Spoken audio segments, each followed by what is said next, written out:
भारत की अधिकांश आबादी अभी भी ग्रामीण इलाके में वास करती है। इसलिए हमारे महापुरुष के साथ साथ प्रबुद्ध लोग ये कहते हैं कि भारत का विकास तभी संभव है जब आप गांव का विकास करेंगे, या दूसरे और आसान भाषा में अगर हम समझें तो भारत की आत्मा गांव में बसती है। भारत की आर्थिक संरचना का मुख्य आधार कृषि है।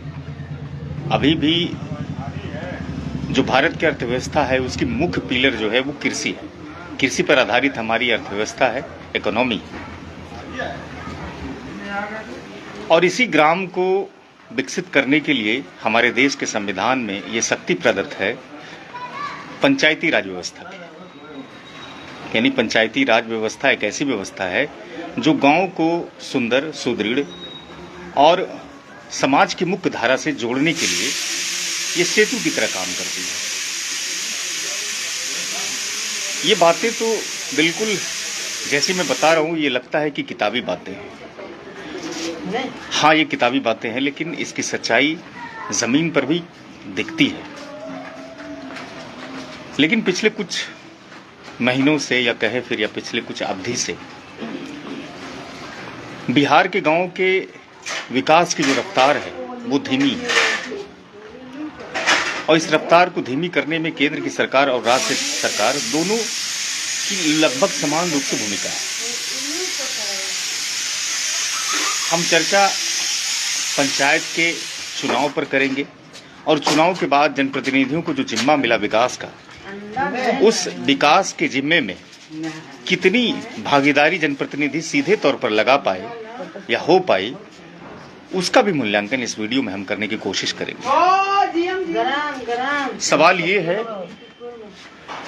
ये है कि तमाम तरह की सुविधाएं और तमाम तरह के साधनों के बीच आज अगर गांव का विकास नहीं हो पा रहा है तो इसके पीछे कौन सा मैकेनिज्म या कौन सी चीजें हैं जो इसको बाधित कर रही है।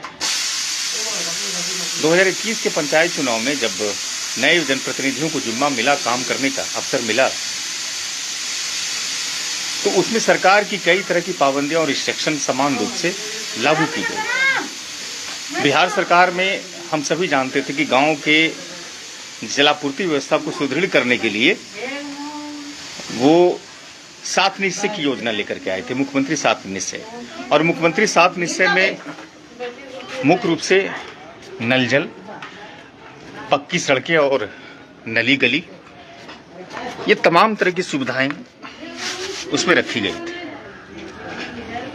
7 निश्चय बंद हो गए, मुख्यमंत्री ने 7 निश्चय 2 की घोषणा की, लेकिन गांव में जो व्यवस्था 7 निश्चय के तहत विस्तार होना था, उसमें उस 7 निश्चय के तहत केवल एक ही व्यवस्था रखी गई। वो रखी गई ये कि किसानों के खेत तक कैसे बिजली पहुंचाई जाए।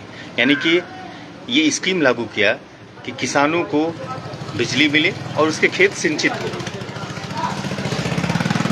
लेकिन अब इससे परे एक चर्चा इस वक्त ये पूरी तरह से जोर पर है कि जनप्रतिनिधियों का अधिकार और हक मारा जा रहा है। इस पर संगठन ने भी आवाज उठाई है। सरकार अभी तक बहरी गूंगी एकदम तटस्थ है अपने निर्णय पर, कहीं कुछ इसमें बदलाव नहीं किया गया है। हमने देखा कि सोलर, जो मुख्यमंत्री सोलर स्ट्रीट लाइट योजना है, वो मुखिया के ही फंड से एजेंसी को दिया गया पैसा काम करने के लिए, और मुखिया को केवल उस योजना में सिपाही बना करके छोड़ दिया गया। यानी आप ये बताइए कि कहाँ लगना है। बल्ब खराब हो जाएंगे तो मुखिया के दरवाजे पर जाइए, मुखिया को कहिए कि बल्ब वहां का खराब हो गया। यानी कि अतिरिक्त मानसिक तनाव मुखिया को दिया गया। दूसरी चीजें कि पंचायत सरकार भवन, जो 1 करोड़ 20 लाख 25 लाख की योजना से हर पंचायत में पंचायत सरकार भवन का निर्माण होना था, उस योजना को अब LUC को दे दिया गया। यानी मुखिया से वो योजना भी छीन ली गई। यानी 2 जो बड़ी परियोजना थी, माफ करेंगे परियोजना नहीं, योजना थी, वो मुखिया से छीन करके सीधे तौर पर एजेंसी को दे दी गई। तो आप ये बताइए कि लोकतंत्र में जो शक्ति दी गई है मुखिया को, उस शक्ति का उपयोग करके वो गांव का विकास करते थे, लेकिन जब इस तरह से आप उसके अधिकारों को छीनेंगे तो क्या वो गांव का विकास कर पाएगा?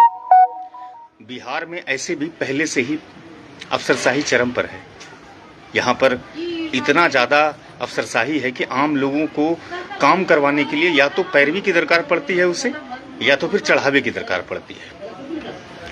तो अब उनसे जो जिम्मा छीन करके अधिकारियों को या एजेंसियों को दिया जाएगा तो जाहिर सी बात है कि उसमें भ्रष्टाचार बढ़ने की प्रबल संभावनाएं हो जाएगी। एक तो ये बातें रही। दूसरी बातें ये रही कि जो कर्मी कार्यरत होते हैं प्रखंड में, उस कर्मी को भी ये चिट्ठी बजाबता विभाग की तरफ से जारी किया गया है, पंचायती राज की तरफ से, कि आप पंचायत में पहले छोटी योजनाओं की जो राशि होती है पहले उसको क्लियर करें। मिसाल के तौर पर जब कोई सोख्ता बनाता है तो उस सोख्ता की राशि को पहले आप निर्गत कर दीजिए, जारी कर दीजिए। उसके बाद फिर आप उससे बड़ी योजनाओं को, यानी कि छोटी से बड़ी की तरफ बढ़ना है, ऐसी योजना है, ऐसा प्रावधान है।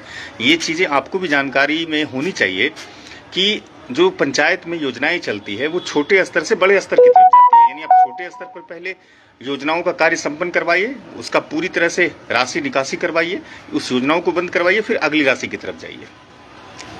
लेकिन गोराडीह में पिछले कई महीनों से ये बात अंदर तहखाने में चल रही है। हालांकि नाम न बताने की शर्त पर उसने ये चर्चा करने के लिए कहा है कि यहाँ पर जो कर्मी है वो पहले छोटी योजना को बंद न करके बीच में ही बड़ी योजनाओं को पास कर देते हैं। पास करने का मतलब है ये कि उसकी राशि निकासी कर दी जाती है। तो एक तरफ तो पंचायती राज की जो चिट्ठी है, जो नियमावली है, उसकी अनदेखी यहाँ के कर्मी साफ कर रहे हैं। ऐसे कई पंचायत हैं जहाँ पर इस तरह के कार्य किए गए हैं, यानी कि छोटी योजनाओं का पैसा निकासी न होकर के बड़ी, उससे जो बड़ी योजना है उसकी निकासी कर दी गई। तो एक तो भेदभाव जनप्रतिनिधियों के साथ ये भी किया गया। अब कुछ लोग ये भी कहते हैं कि कुछ कर्मी ऐसे हैं जो जातीयता करते हैं, यानी कि जातिवाद करते हैं। हालांकि ये सब बातें अभी अंदर तहखाने में चल रही है और ये जानकारी सभी लोगों को नहीं है। लेकिन आज मेरी इच्छा हुई कि चूंकि मैं गोराडीह को मुख्य रूप से कवरेज करता हूँ, बतौर पत्रकार होने के नाते कई सालों का अनुभव मुझे गोराडीह के प्रखंड का है, इसलिए मैंने सोचा कि आपके साथ आकर के मैं ये बातें साझा करूं। एक तरफ तो मुखिया की हकमारी, ऊपर से कर्मी द्वारा जातिवाद करना, ये तमाम चीजों का शिकार कहीं ना कहीं गोराडीह प्रखंड के जनप्रतिनिधि हो रहे हैं और उस जनप्रतिनिधि में कुछ लाभान्वित भी हो रहे हैं। सवाल ये है कि आखिर गांधी जी का जो सपना था कि पंचायत के विकास को लेकर के हम पंचायती राज व्यवस्था लागू कर रहे हैं और इससे गांव की तस्वीरें बदलेगी, गांव की ऐसी तस्वीरें सबके सामने आएगी जो शायद बिहार के लोगों को अच्छा लगेगा सुनने में। तो ये तमाम चीजें जो अभी घट रही है, जो वर्तमान परिप्रेक्ष्य में हो रही है, वो कहीं ना कहीं जनप्रतिनिधियों में, जनता में असंतोष पैदा कर। सवाल ये है कि इस चीज की रोकथाम कैसे की जाए। जनप्रतिनिधि स्तर से रोकथाम तो हो नहीं पाएगी।